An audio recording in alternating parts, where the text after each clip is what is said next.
Well, good morning. Welcome back to video number 100.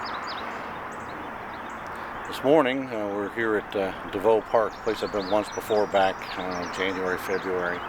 Trying to capture a sunrise image here over the city of Cincinnati. Seeing what I can capture. A little bit of color in the sky. I can turn you around here so you can see it. It's a pretty nice morning. I like to be honest. Let's see if we can capture that. As you can see, there is some color out there. Not too many lights in the city here as the sun comes up. Although the sun's not due to come up for about another 9 minutes. All right, based on what I see on my watch. I remember, I think it's sunrise is 6:29 this morning. So what I thought I'd do, is two things. One, try to capture a high-res shot off my tripod here. Sunrise here, looking over the city. See what that looks like. Share that with you, and then share, why I have started using Micro Four Thirds as opposed to, shooting Canon. So as you can see, we're already set up, already taken a couple images. I think what we'll do here is take a couple more, and then we'll talk a little bit. One about the image, and then, two about, why I made the switch. So thanks for coming along.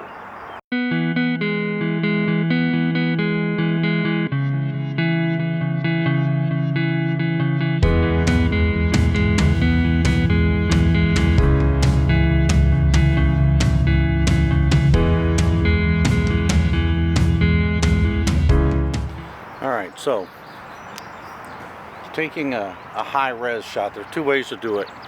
All right, on the OM1 Mark II. One, handheld, the other's on a tripod. Handheld, you're going to get a 40 megapixel image. All right, on a tripod, you can get, if you choose that mode, you can get 80 megapixels. And basically what the sensor does is it shifts, the 20 megapixel sensor shifts, and then it basically builds up, inside the camera, that 80 megapixel image.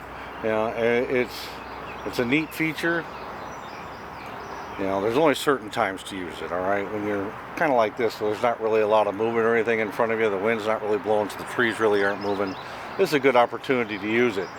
All right, if you're shooting something, like sports or something like that, it's not a good, time to use it. Or something, even flowing water and things like that. I'm not really sure it's a good place or time to use it, but something like this where you're just shooting a scene as the sun comes up and there's not a lot of movement, it's a perfect time, all right, for this type of setup. And it does it make a better image, more detail? Yeah, it does. All right, is it super important? No. All right, 20 megapixels is plenty. Just nice to have the ability to flex up, all right, to more megapixels if you like to have it, or drop down to less if you're really not too concerned about it. It's just a different form of photography. It gives you a little bit of flexibility, much like the built-in ND filters and things like that, which I may pull out here and use. That here shortly is if the sky lights up anymore, than what it currently is. So, so we're gonna. What I'll do here, you saw I took a couple images, but I'm gonna turn you around here. Hopefully we can get you focused on the back of my camera. We'll show you how this works, just so you can see it. All right, so let's do that. All right, so hopefully here you can see the back of my camera. You can see, we're shooting at f11. Right now it shows we're, 7/10 overexposed. We're exposing a little bit to the right. What you can do, there's a full stop. All right, but we're going to bring it basically to 0. All right, you can see the focus point there. Now, how do you do high res? Basically, when you're in this particular mode that I have set up here, manual mode, you push down on the record button, and then you grab this back button and you turn it. And you'll see it gives you the different options. You can turn it off. All right, you can have high res on a tripod or high res handhelds. We're on a tripod. So now, I've chosen that. We're at f11. All right, quarter of a second. ISO 200. All right. Activate the shutter. It'll take the images, it'll build it. Alright, and then we'll put it here in the back of your camera for you to see. As you can see, that's pretty much what we capture. Alright, and granted we got to do some post-processing on it, but that's how the picture looks. Alright, pretty simple way to grab, you know, an 80 megapixel, you know, setup. So now let's turn around here and let's talk some more. Alright, so now, you know, that image I just took, I'll put it in here, and maybe I'll put in one or two of the other images I took before I started recording, just so you can see, you know, the sun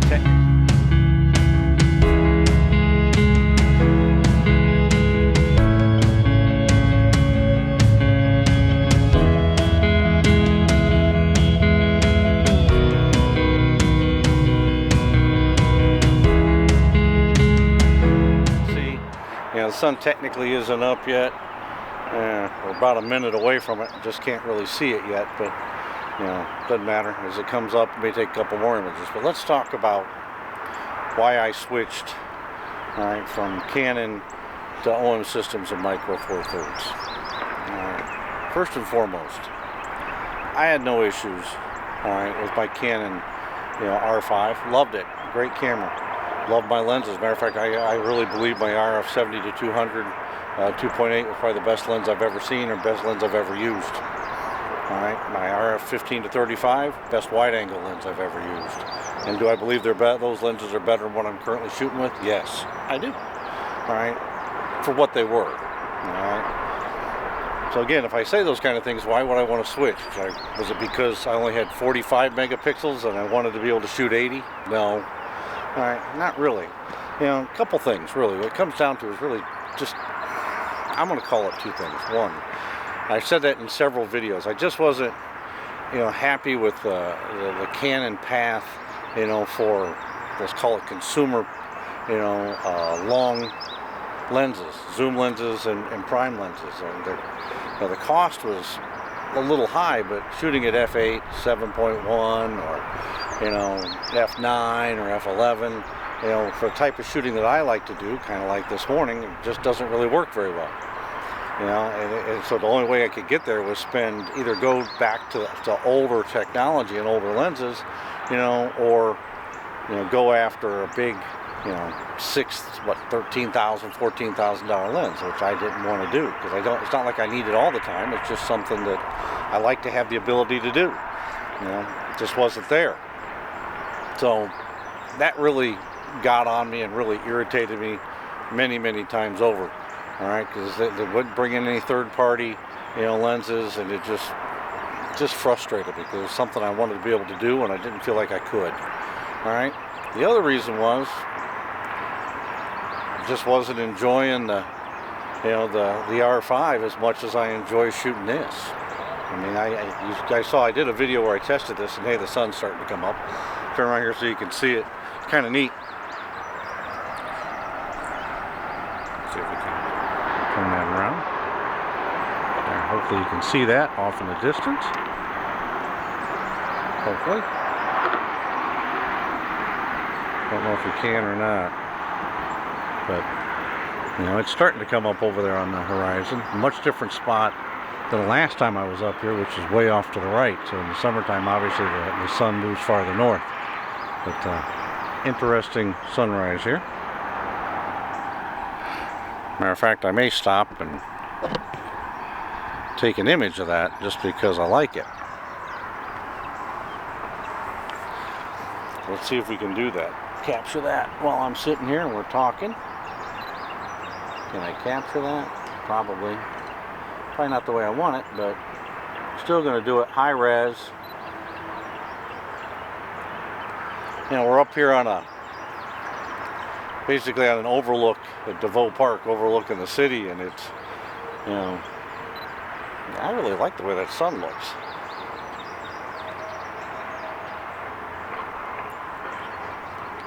See if I can zoom in a little bit more. Yeah, I can.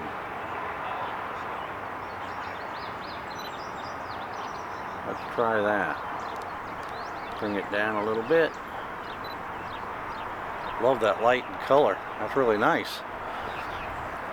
If that turns out, I'll throw it in this video as well, so you can see it. Pretty nice, to be honest. Alright, so where was I?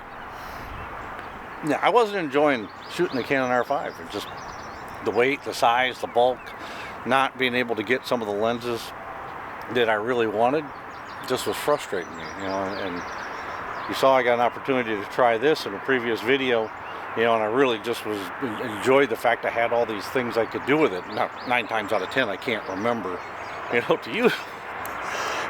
I can't remember to use them, but you know, but it's nice to have all the flexibility with the different features that are built into this, you know, and it's hard to pass that up. And it cost-wise is less, it's smaller, the lenses are less expensive, they're still good. You know, is the image as good? I'm not going to say yay or nay. All right, that would be a good thing to do. Am I happy with what I capture? Yes, I am. I'm very happy with it. That's not a problem. All right. Yeah. Do I miss the R5? No, not at all. You know, I do enjoy this.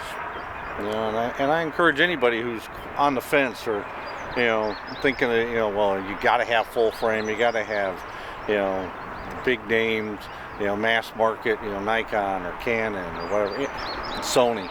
You know, do you need it? No. All right, you can capture great images with just about anything, cell phone, whatever. It doesn't matter. It really just comes down to what you like to shoot. And for me, I just want to enjoy what I'm out doing. All right, and when I've got this stuff, you know, this camera, you know, I enjoy it. You know, morning like this morning, getting up, coming out, I mean, actually calming, soothing, and you know, I'm really enjoying it. So that's why. I just had a couple reasons that I thought that I should share with you, because I hadn't really done that, and you know, take a, you know, video 100 and bring that up. So thanks everybody. You know, appreciate every one of you. I'm going to keep making videos as I have time. You know, try to share those experiences. You know, hopefully you'll stay interested. Just because I'm not using Canon doesn't mean that, you know, it isn't worth watching my videos to see what it's like to get up in the morning, go out and take a couple images and you know, enjoy the experience. So thanks till we see you again. Stay safe.